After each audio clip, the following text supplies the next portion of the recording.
Attention! Go! So this is the Britannia, the club men's Coxed Falls event, Thames Rowing Club A.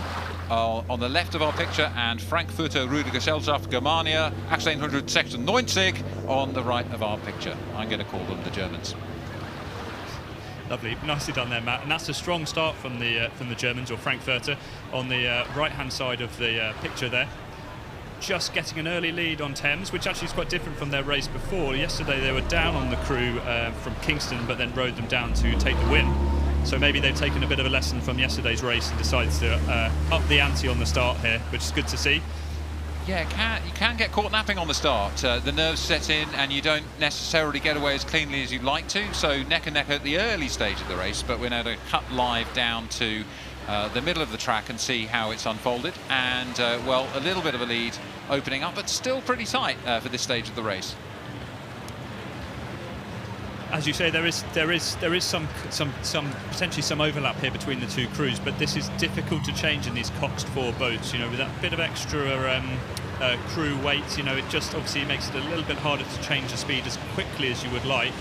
But it's not going to be an easy road for Frankfurt to finish this off. They've still got to go here on the left-hand side of the screen, and they are just sort of taking a good go at this. And actually, maybe am I seeing the steering, Matt? Is just a little bit here, which is rare for Cox boats to do this. I think you're right to pick it up. But we have had some trickiness for steers people in the middle of the course here, whether Coxed or Coxless. We do see a bit of water swirling and so on. So it could be that that's affecting them, but no trouble at the moment. Thames are struggling now to stay in contact, absolutely critical as we come into the third quarter of the race. It's where the legs are burning to see if you can attack and hold on, but it looks to me like the German crew have quite a comfortable lead now. They are rowing long, they're rowing strong, but they've got the looseness and the confidence that comes from that position as they approach the Reminen Club.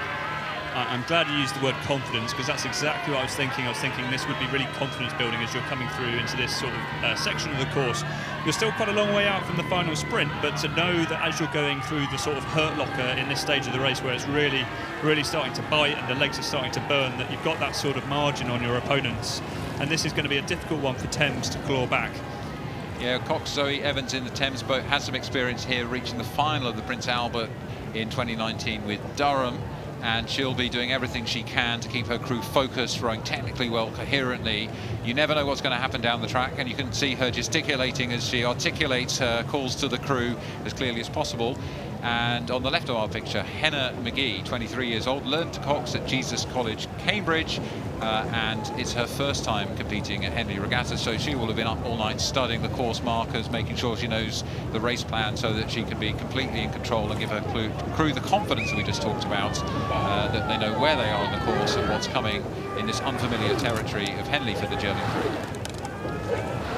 And there is some good talent in that German club crew, you know. So in the 2-seat you've got Jakob Gable, sorry, yeah, under 23 in the German men's 8 there. So, you know, decent international experience there, as well as 2 of the guys who've been racing at the Swiss Championships and been successful there as well. So, you know, they have a good mix of experiences there internationally. So, yeah, a difficult crew for Thames to take on.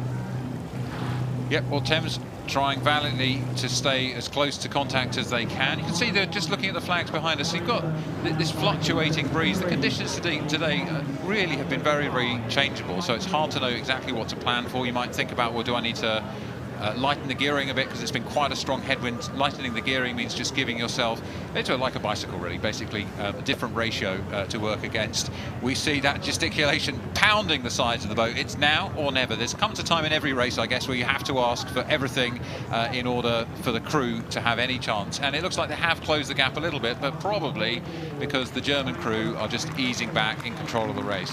She really was driving the urgency there. She was probably giving the decks of that boat a good slap there, so they really got the understanding of how urgently they needed to move on. You know, the crew can't see where the other boats are, so Thames can't see where the German club crew is here, but they could see their puddles, but they wouldn't have really known how far away they are. And so, yeah, the Cox, they're just trying to instill some fire there for a last-minute attack. Some of the Coxes I know can be spinning a bit of a story about how close you are, because of course they're trying to motivate you, and you do sometimes have events where people come back. But for now, Frankfurter Gesellschaft Germania crossed the line first, beating cleanly Thames Rowing Club in the Britannia Challenge Cup.